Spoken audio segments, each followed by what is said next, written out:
पड़ोस में ससुराल। आज मेरे मायके से बड़ी मजेदार खुशबू आ रही है। लगता है भाभी या मम्मी कुछ बढ़िया बना रही हैं। चलो जाकर देखती हूँ और लगे हाथ खाकर भी आ जाऊंगी। मायरा घर से बाहर निकलने ही वाली होती है कि पीछे से उसकी सास आ जाती है। ओ मैडम, कहाँ निकली आपकी सवारी? हैं? माँ जी, दरअसल वो ना आज मायके में भाभी को थोड़ा सा पेट दर्द हो गया है। बस वही तो, एक अच्छी ननद होने का फर्ज निभाते हुए उनका हाल चाल पूछने जा रही हूँ मैं। कोई जरूरत नहीं है। रोज तेरे मायके में किसी न किसी की तबीयत खराब हो ही जाती है और रोज तू फुदक के चली जाती है। हमारी ही अकल पर पत्थर पड़े थे जो पड़ोस की लड़की को ही बहू बना लिया। अब आपका मायका 100 किलोमीटर दूर है, उसमें मेरा क्या कसूर? आपका खाना बना दिया है, आटा भी गूंद दिया है, गर्मा गर्म फुल्की बनाकर खा लेना ना आप। ये है मयूरा, जिसका मायका और ससुराल दोनों भी आस पड़ोस में 2 मिनट की दूरी पर है, जिसका पूरा पूरा फायदा उठाते हुए मयूरा हर दिन मायके के चक्कर लगाती रहती है। हेलो मम्मी, हाय भाभी, क्या बात है? आज तो बड़े ही शाही और लजीज पकवान बने जा रहे हैं। कोई दावत शावत है क्या आज हमारे घर पर? खुशबू आई नहीं कि चली आ गई महारानी चींटियों की तरह सूंघती हुई। अरे बेटा, तेरे भाई का प्रमोशन हो गया है, इसी खुशी में उसके मनपसंद पकवान बना रहे हैं। बस आ जाती तू भी, दामाद जी और समधी समधन जी को भी न्योता दे दे।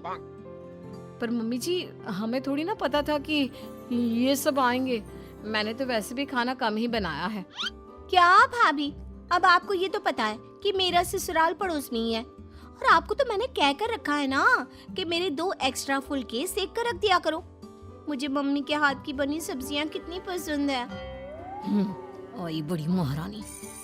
ऐसे ही मयूरा आधा दिन अपने ससुराल में और आधा दिन अपने मायके में गुजारती रहती।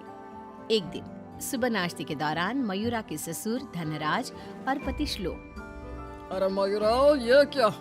ये पराठा तो आधा कच्चा है और मेरा पराठा तो कुछ ज्यादा ही एक्स्ट्रा पक गया, जो जल गया है। कोयले से भी काला हो गया। ये तो होगा भी क्यों नहीं।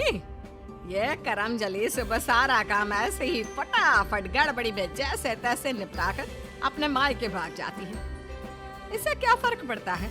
सास को अगर चक्कर आ गए दिन दहाड़े, तब कौन आएगा बचाने? ओ कम ऑन माँ जी, चक्कर, और वो भी आपको? दिन भर आप हर आधे घंटे में कुछ न कुछ खाती रहती हो और फिर भी मुझे ताने कस रही हो। Very bad. तो तू कौन सी गुड है? आई बड़ी। वहाँ मायके के घर में वंदना अपने पति यानी मयूरा के भाई गोपाल से कहती है, गोपाल, तुम ना तुम्हारी प्यारी बहन को समझा कर रखो। अरे तीज त्योहार, रक्षाबंधन, दीपावली, इन सब पे अपने मायके आए तो ठीक लगता है, लेकिन ये मैडम, ये तो रोज ही चली आती है मुंह उठाए। अरे सोचिए मम्मी जी, अगर मैं भी रोज इस तरह अपने मायके जाऊं तो आपको ये सही लगेगा? नहीं ना? फिर वंदना सही कह रही है मम्मी, जरा इस बात पर गौर फरमाइए। हाँ बेटा, मुझे पता है। उस दिन तो गली की औरतें भी सब्जी वाले के यहाँ गप्पे लड़ाते हुए बातें बना रही थी कि मयूरा तो दिन भर सिर्फ अपने मायके में ही रहती है। आज उसे आने दो, मीठे बोल से ही समझाऊंगी, समझ जाएगी वो। फिर जब मयूरा मायके आती है तो, मम्मी, आपको तो कोई दिक्कत नहीं है ना मेरे इस तरह आपसे मिलने यहाँ आने से? ये देख सरोज का मन ममता के मुंह में आ जाता है। ना बेटी ना, तू ऐसा क्यों सोच रही है और तेरी आंखें नम क्यों हैं?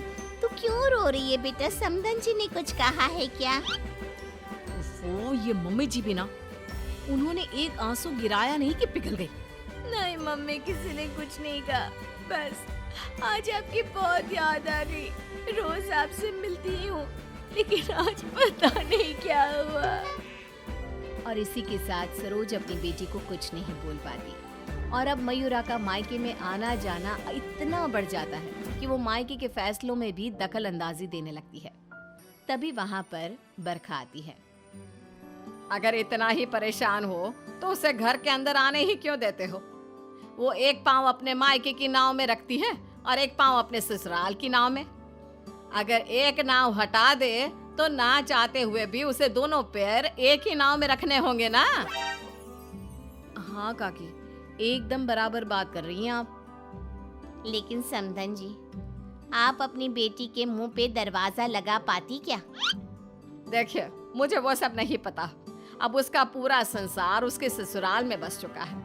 उसे वहाँ ध्यान देना चाहिए, ना कि इधर मायके में। और इसलिए आप ही हो, उसे यहाँ आने पर आप ही को रोक टोक लगानी होगी। बस यही कहने आई थी। नमस्ते।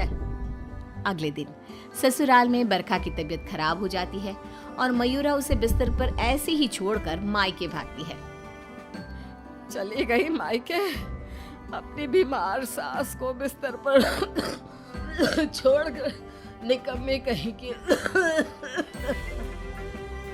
रात में जब धनराज और श्लोक दफ्तर से घर लौटते हैं तब वो देखते हैं कि मयूरा घर पर नहीं है और बरखा अपने कमरे में बुखार से तप रही है।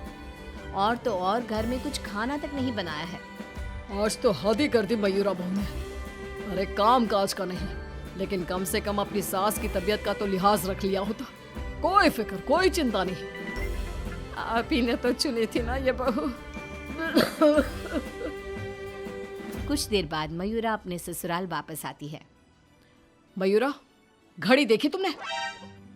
हाँ, घड़ी में 2 सुइयां एक साथ कितनी प्यारी लगती है ना। बिल्कुल आपकी और मेरी जोड़ी की तरह। मैं मजाक के मूड में बिल्कुल नहीं हूँ मयूरा। तुम्हारा ये मायके से ससुराल, ससुराल से मायके घूमने का तमाशा बहुत हो गया। ये सब कब खत्म होगा? तुम्हें अंदाजा भी है, माँ अंदर 103 बुखार से तप रही है और तुम सुबह से अपने मायके में हो। बहू, अच्छा होगा कि तुम मायके जाना कम कर दो, वरना कहीं ऐसा ना हो कि एक दिन दोनों तरफ की रिश्तों की डोर टूट जाए और तुम बीच में ही लटकी रह जाओ। जी पापा जी, आप टेंशन मत लो। मैं मायके जाना तो नहीं छोड़ सकती, लेकिन मैं अपना बहु धर्म अब अच्छे से निभाऊंगी। मैं रोज माँ जी का एकदम हल्की नाजुक पत्ते की तरह ख्याल रखूंगी और आप लोगों को शिकायत का मौका भी नहीं दूंगी। पर मयूरा तो आखिर मयूरा है, इतनी जल्दी कैसे उसे किसी की बात समझ में आ जाती? ये तो उसकी डिक्शनरी में था ही नहीं। पहले वो बिना कोई काम किए मायके चली जाती थी और अब कभी कुकर को गैस पर रखकर तो कभी कपड़ों को आधे में धोता छोड़कर मायके चली जाती। उसकी इन हरकतों से ससुराल और मायके वालों को तो पहले से ही परेशानी थी। अब तो आस-पास की औरतों के लिए भी मयूरा अच्छी खासी शाम की चाय की गॉसिप बन गई थी। अरे वो सरोज बहन की बिटिया मयूरा, कभी इस डाली तो कभी उस डाली फुदकती रहती है। मुझे तो दिन भर अपनी खिड़की से उसका ये सर्कस देखने में बहुत मजा आता है। अरे मैंने तो सुना है उसकी भाभी वंदना अपनी ननद को एक आंख पसंद नहीं करती। दरअसल मेरी बहू काजल और वंदना ना सहेलियां हैं, इसीलिए पता चला। पर मानना पड़ेगा सरोज को, बहुत अच्छे गुण दिए हैं उसने अपनी बेटी को। तभी वहां से गुजर रही सरोज सभी औरतों की बातों को कान लगाकर सुन लेती है और रुककर उन्हें चिल्लाते हुए कहती है, क्यों रे कलम मुइयो, तुम लोगों को क्या अपनी घर गृहस्थी नहीं है जो रोज शाम को हमारी गृहस्थी की चर्चा लेकर बैठ जाती हो? हैं?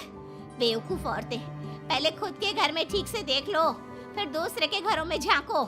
क्यों सल्ला बहन, आपका बेटा तो रोज रात को नशे में धुत लुढ़कता हुआ घर वापस आता है ना? हमने कभी कुछ बोला? और जानकी बहन, आपकी बेटी का इस महीने का 5वां बॉयफ्रेंड उसे रोज गली के कोने पर छोड़ने आता है, लेकिन हमने तो कोई बात नहीं बनाई। इतना बोलकर सरोज वहाँ से चली जाती है, लेकिन अब पानी सर के ऊपर जा चुका था और थक हार कर परेशान होकर दोनों परिवार वाले आपस में एक साथ मिलकर मयूरा के बारे में बात करते हैं। श्लोक, हमने बहुत बार कोशिश की कि हम मयूरा को रोके मायके आने से, लेकिन वो इतनी ढीठ है कि हमारी बातों को कान के पीछे ही डाले जा रही है। अब पता नहीं वो ये सब जानबूझकर कर रही है या फिर सच में। समधन जी, समधी जी, अब जो भी हल निकालना है आप ही निकाल सकते हैं। दामाद जी कुछ तो कीजिए। कुछ तो आपको करना चाहिए था सरोज जी। अरे बरखा, जैसे हम बहू को रस्सी से बांध कर नहीं रख सकते, वैसे ही एक माँ होने के नाते सरोज जी भी मयूरा को मायके में प्रवेश करने से नहीं रोक सकती। अरे उसने पूरा बचपन बिताया है वहां पर। लेकिन अब नहीं, अब तो इस सब का एक ही रास्ता है। जो काम मैंने 1 साल पहले नहीं किया था वो मैं अब करूंगा। ऐसा क्या कर लेगा तू बेटा? मुझे कंपनी की तरफ से चिरौलीपुरा में ट्रांसफर लेटर दिया गया था, वो भी दुगनी सैलरी के बेसिस पर। लेकिन 1 साल पहले आई इस ऑफर को मैंने मयूरा की खुशियों के लिए ठुकरा दिया था, क्योंकि अगर हम यहाँ से कहीं और जाकर शिफ्ट हो गए तो वो अपने मायके को मिस करेगी। तभी शादी भी नहीं थी, और अब ऐसा कुछ भी नहीं है। तो तुम ये कहना चाह रहे हो कि तुम सब यानी मयूरा के ससुराल वाले अब उसके मायके से दूर चले जाएंगे? जी हाँ, मैं इस ऑफर को अभी भी एक्सेप्ट कर सकता हूँ और फिर हम सब यहाँ से चले जाएंगे। अब हम और कर भी क्या सकते हैं? अगर मयूरा को अपने मायके जाने से रोकना है तो बेहतर यही होगा कि उसके पड़ोस के ससुराल को दूर ले जाए और उसके ससुराल वाले ही अलग जाकर रहे, जिससे वो रोज अपने मायके नहीं जा पाएगी। सभी श्लोक के इस फैसले पर सहमति जताते हैं और फिर मयूरा अपने पति की ट्रांसफर की वजह से शिफ्ट होने की बात को साधारण समझकर अपने मायके से दूर चली जाती है। जो भी कहो, सही मायनों में बहू विदा करके तो मैं अब लाई हूँ।